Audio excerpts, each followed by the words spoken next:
പണ്ടൊരിക്കൽ ഒരു ധനികനായ വ്യാപാരി ഉണ്ടായിരുന്നു. ദേവൻ എന്നായിരുന്നു അയാളുടെ പേര്. പേരിൽ മാത്രമേ ദേവൻ എന്നൊക്കെയുള്ളൂ. അയാൾ ഒരു പിശുക്കനായിരുന്നു. ഒരിക്കൽ പോലും അയാൾ ആരെയും സഹായിച്ചതായി ആർക്കും അറിവില്ല. ഒരു നല്ല വാക്ക് പോലും ആരോടും പറയാറുമില്ലായിരുന്നു. അയാൾക്ക് ഏത് വിധേനയും കുറേ പണമുണ്ടാക്കണമെന്ന ചിന്ത മാത്രമാണ് ഉണ്ടായിരുന്നത്. ദേവന്റെ തൊട്ടടുത്ത് താമസിച്ചിരുന്ന ഒരു സാധാരണ കർഷകനായിരുന്നു സത്യദേവൻ.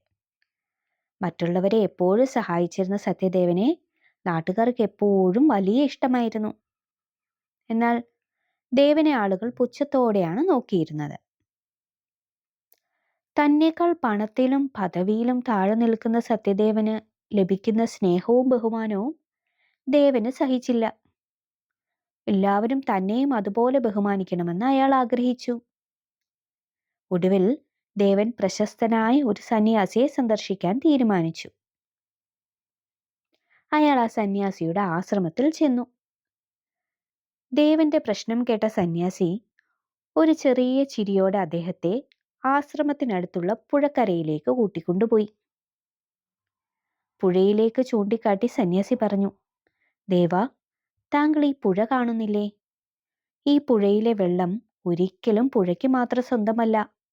പകരം ആർക്കും അതെടുക്കാവുന്ന രീതിയിൽ പുഴ ഒഴുകിക്കൊണ്ടേയിരിക്കുന്നു. ദേവൻ അത് ശരിയാണെന്ന് സമ്മതിച്ചു.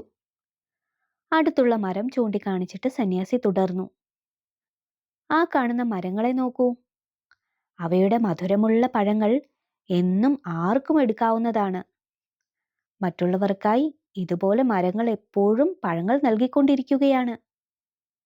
അതുപോലെ പ്രകൃതിയിലുള്ള പൂക്കൾ സുഗന്ധം പരത്തുന്നതും സൂര്യചന്ദ്രന്മാർ പ്രകാശിക്കുന്നതും ഒന്നും സ്വന്തം കാര്യത്തിന് വേണ്ടി മാത്രമല്ല, മറ്റുള്ളവർക്ക് വേണ്ടി കൂടിയാണ്.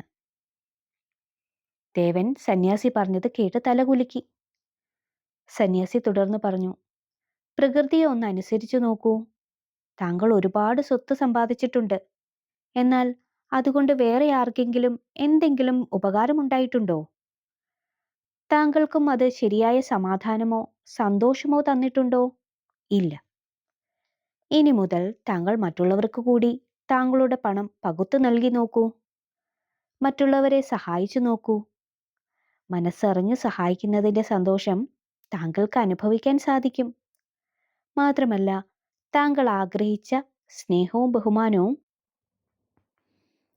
താങ്കളെ തേടി വരികയും ചെയ്യും. ദേവൻ സന്യാസി പറഞ്ഞ കാര്യങ്ങൾ മനസ്സിലാക്കി. ഒരു പുതിയ മനുഷ്യനായിട്ട് അയാൾ മടങ്ങിയത്. പിന്നീട് മറ്റുള്ളവരെ സഹായിക്കുന്നതിലും സ്നേഹിക്കുന്നതിലും അയാൾ ആനന്ദം കണ്ടെത്തി.